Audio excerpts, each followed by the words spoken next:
जागो जागो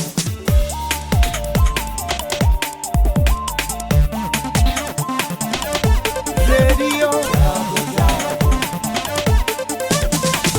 रेडियो जागो 90.4 FM। नमस्कार, ये रेडियो जागो 90.4 FM है।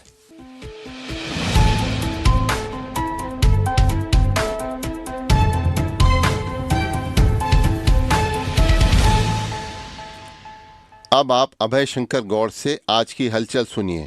भारतीय न्याय संहिता में हिट एंड रन के मामलों में 10 वर्ष तक की कैद और जुर्माने का विरोध कर रही अखिल भारतीय मोटर ट्रांसपोर्ट कांग्रेस और केंद्र सरकार के बीच बात बन गई है। सरकार और ट्रक संचालकों की सर्वोच्च संस्था के बीच सुलह हो जाने से कई राज्यों में ट्रकों और अन्य व्यावसायिक वाहनों की अघोषित हड़ताल समाप्त हो चुकी है। पदाधिकारियों और केंद्रीय गृह सचिव के बीच कल देर रात तक बातचीत के बाद सरकार और इस संगठन के सभी वाहन चालकों से अघोषित हड़ताल खत्म करने का काम पर लौटने की अपील की गई, जिस पर सरकार की ओर से कहा गया कि अभी नए कानून लागू नहीं हुए हैं। सरकार ने आश्वासन भी दिया है कि भारतीय न्याय संहिता की धारा 106 सब क्लॉज 2 को लागू करने से पहले अखिल भारतीय मोटर ट्रांसपोर्ट कांग्रेस से विचार विमर्श किया जाएगा और इसके बाद ही कोई निर्णय लिया जाएगा। केंद्रीय सचिव ने बाद में यह भी कहा कि सरकार ने वाहन चालकों की चिंताओं का संज्ञान लिया है। हमारी आज की बातचीत सफल रही है। कल पेट्रोल और डीजल सहित आवश्यक वस्तुओं का संकट हो गया। हड़ताल के कारण फल, सब्जियों व दूध के दाम अचानक बढ़ने लग गए और संकट से निपटने के लिए शासन प्रशासन एक्शन मोड में भी आ गया था। राजधानी में भी आवश्यक सेवाओं में बाधा डालने वालों को जेल भेजने के निर्देश दिए गए थे। प्रदेश के मुख्यमंत्री योगी आदित्यनाथ ने 22 जनवरी को अयोध्या में श्री राम जन्मभूमि मंदिर में रामलला के विग्रह की प्राण प्रतिष्ठा समारोह को अलौकिक, अभूतपूर्व और अविस्मरणीय बनाने के लिए राज्य सरकार के स्तर से सभी आवश्यक प्रबंध करने के निर्देश दिए हैं।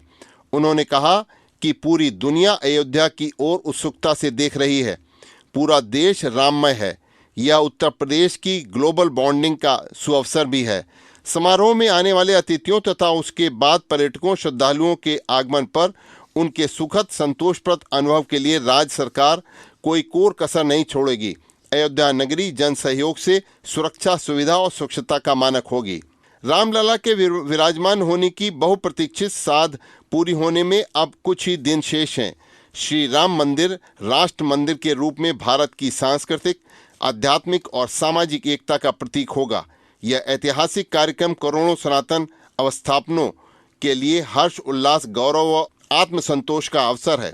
22 जनवरी को सायंकाल हर देव मंदिर में दीपोत्सव मनाया जाएगा। हर सनातन अवस्थापना अपने घरों, प्रतिष्ठानों में राम ज्योति प्रज्वलित कर रामलला का स्वागत करेगा। मुख्यमंत्री योगी ने मकर संक्रांति से सभी आध्यात्मिक स्थलों व मंदिरों में भजन, कीर्तन व सांस्कृतिक कार्यक्रमों के आयोजन का निर्देश दिया है। उन्होंने कहा है कि मंदिर में दीप प्रज्वलन, दीपदान के साथ राम कथा प्रवचन, अनवरत रामायण, रामचरितमानस का पाठ आदि कार्यक्रम भी होते रहें। संभावना है कि 5 सदी के सबसे बड़े आध्यात्मिक और सांस्कृतिक आयोजन के केंद्र विश्व हिंदू परिषद के अध्यक्ष जो हैं वो भगवान रामलला की प्रतिमा की प्राण प्रतिष्ठा के यजमान होंगे। ऐसी संभावना है कि प्राण प्रतिष्ठा के यजमान विश्व हिंदू परिषद के अध्यक्ष डॉक्टर रविंद्र नारायण सिंह होंगे। वह 14 जनवरी के बाद अयोध्या पहुंचेंगे और वह पूजन में सपत्नीक सम्मिलित होंगे। राम जन्मभूमि तीर्थ ट्रस्ट की ओर से अभी इसकी कोई आधिकारिक पुष्टि नहीं की गई है। अयोध्या में प्राण प्रतिष्ठा के मुख्य अनुष्ठान के लिए प्रधानमंत्री नरेंद्र मोदी 22 जनवरी को रामनगरी अयोध्या पहुंचेंगे। इसके पहले 15 जनवरी को उनके द्वारा संकल्पित अक्षत राम मंदिर आ जाएगा। इसके साथ ही प्राण प्रतिष्ठा का अनुष्ठान शुरू हो जाएगा। शास्त्रीय परंपराओं में यजमान को पूरे दिन उपवास के साथ जरूरी क्रियाएं पूरी करनी होंगी। इसलिए प्रधानमंत्री 22 को उपवास रख सकते हैं और प्राण प्रतिष्ठा की प्रक्रिया पूरी करेंगे। अयोध्या में जिलाधिकारी ने कलेक्ट्रेट सभागार में ट्रस्ट के पदाधिकारियों, होटल मालिकों, प्रतिनिधियों व पुलिस प्रशासन के साथ बैठक करके 22 जनवरी को आमंत्रित अतिथियों को बेहतर से बेहतर सुविधाएं सुगमता से उपलब्ध कराने को कहा है। उन्होंने कहा है कि प्राण प्रतिष्ठा कार्यक्रम पर पूरे विश्व की निगाहें हैं। हरदोई में सांडी पक्षी विहार, जो कि पर्यटन स्थल के रूप में भी जाना जाता है, उसमें इस सर्दी के मौसम में एक रौनक बढ़ गई है और हजारों प्रवासी पक्षी वहां पहुंच गए हैं। नव वर्ष पर सांडी पक्षी विहार की रौनक और बढ़ गई। दूर दूर घूमने जाने वाले स्थानीय लोगों की नज़र सांडी पक्षी विहार की तरफ भले न पड़ी हो, लेकिन यह कुदरत की अनमोल देन है। इस बार भी 14,000 से अधिक प्रवासी पक्षी पहुंच चुके हैं और इस बार पक्षियों के पहुंचने का रिकॉर्ड टूटने की उम्मीद भी है।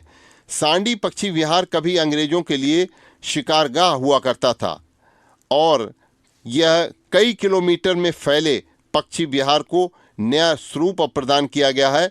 1991 में विकसित होने के बाद 2019 में तो पक्षी विहार को अंतर्राष्ट्रीय स्तर पर रामासर साइट में स्थान मिल गया है। उसके बाद पक्षी विहार की रौनक में और इजाफा हो गया है। पक्षी विहार में स्थानीय पक्षियों के अलावा ठंडे देशों के पक्षी भी आते हैं। मौजूदा समय में पक्षियों की संख्या 14,000 से अधिक हो गई है। संडीला में वर्ष 2024 की शुरुआत में शानदार यह घोषणा हुई है कि संडीला के क्रॉसिंग पर जल्दी रेलवे ओवरब्रिज बनेगा। कल सांसद और विधायक ने इसका भूमि पूजन किया और इसकी लागत लगभग 60 करोड़ रुपए होगी। पिछले कई दिनों से चल रही शीतलहर ने कल भी अपने सारे रिकॉर्ड तोड़ दिए और आज भी यह ठंड का मौसम लगातार बना हुआ है। अधिकतम तापमान से 2 डिग्री सेल्सियस और न्यूनतम तापमान में 1 डिग्री सेल्सियस की गिरावट कल भी दर्ज की गई और आज भी है।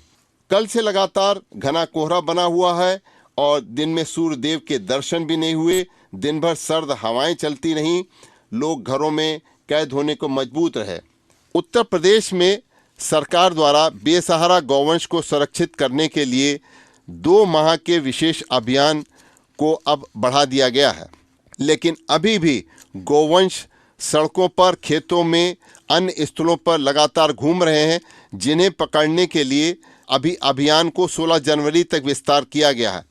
लेकिन अभी तक की स्थिति यह है कि लखनऊ मंडल के हरदोई जिले में आवारा गोवंश को पकड़ने के लिए कोई भी कार्य गंभीरता से नहीं किया गया है। आप दूर मत जाइए, हरदोई शहर से बिल्कुल लगे हुए नानकगंज ग्रंट गांव में किसानों ने खेती करना इन आवारा गोवंश की वजह से छोड़ दिया।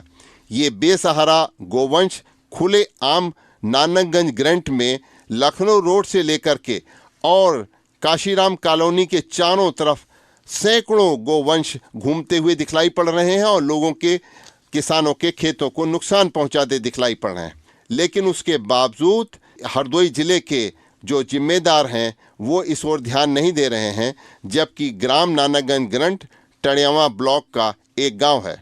लखनऊ मंडल से जुड़े जिलों में सर्वाधिक 33,000 गोवंश पकड़ने का लक्ष्य निर्धारित किया गया था। पशुपालन निर्देशालय की रिपोर्ट के अनुसार यहाँ 32,000 बेसहारा पशु गोवंश स्थलों में पहुंचा दिए गए हैं, लेकिन ये आंकड़े कागजी साबित हो रहे हैं।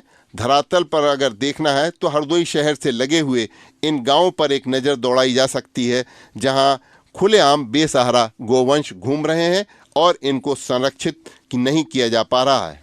ट्रक चालकों से वसूली करते होमगार्ड को बिना साक्ष्य और गवाह के फंसाने पर इलाहाबाद हाईकोर्ट की लखनऊ खंडपीठ ने कड़ा रुख अपनाते हुए इस पर जुर्माना भी लगाने के आदेश दिए हैं। प्रदेश में विद्युत उत्पादन बढ़ने के साथ ही रोस्टर प्रणाली खत्म करने की मांग जोर पकड़ने लगी है। मंगलवार को उपभोक्ता परिषद ने विद्युत नियामक आयोग में जनहित प्रस्ताव दाखिल कर उपभोक्ताओं को 24 घंटे बिजली देने की मांग की। बताया है कि इससे उत्तर प्रदेश की प्रति व्यक्ति ऊर्जा खपत में बढ़ोतरी होगी। कई राज्यों में रोस्टर प्रणाली खत्म करके उपभोक्ताओं को 24 घंटे बिजली दी जा रही है। उत्तर प्रदेश में एक तरफ बिजली उत्पादन बढ़ रहा है तो दूसरी तरफ सर्वाधिक बिजली देने वाला राज्य भी बन गया है। ऐसे में उपभोक्ता परिषद के अध्यक्ष अवधेश कुमार वर्मा ने मंगलवार को नियामक आयोग के अध्यक्ष अरविंद कुमार व सदस्य संजय कुमार सिंह से मुलाकात भी की। हरदोई में ड्राइवरों की हड़ताल का असर अब भी जनजीवन पर पड़ा हुआ है। कल ड्राइवरों की हड़ताल से लोगों ने काफ़ी मुश्किलें का सामना किया। मुसाफिरों को हड़ताल के कारण रोडवेज अड्डे पर वहाँ पे कई घंटों तक इंतज़ार करना पड़ा और जगह जगह पर डीजल और पेट्रोल पंपों पर भी लोगों की लाइनें दिखलाई पड़ीं। केंद्र सरकार प्याज के निर्यात पर लगे प्रतिबंध को अब हटा सकती है। घरेलू बाजार में इसकी कीमतों में गिरावट को देखते हुए इस पर जल्दी फैसला लिया जा सकता है। गौरतलब है कि देश में प्याज के उत्पादन में गिरावट आने और 3 महीने में कीमतें दुगनी से अधिक हो जाने के बाद सरकार ने 8 दिसंबर को इसके निर्यात पर 31 मार्च 2024 तक के लिए रोक लगाई थी। अभी आप सुन रहे थे अभय शंकर गौड़ से आज की हलचल। सुनते रहिए रेडियो जागो 90.4 FM। आप खुश रहें, स्वस्थ रहें, आपके सुखमय जीवन की कामना करते हैं। आइए सुनते हैं रेडियो जागो 90.4 FM के अन्य संगीतमय कार्यक्रम।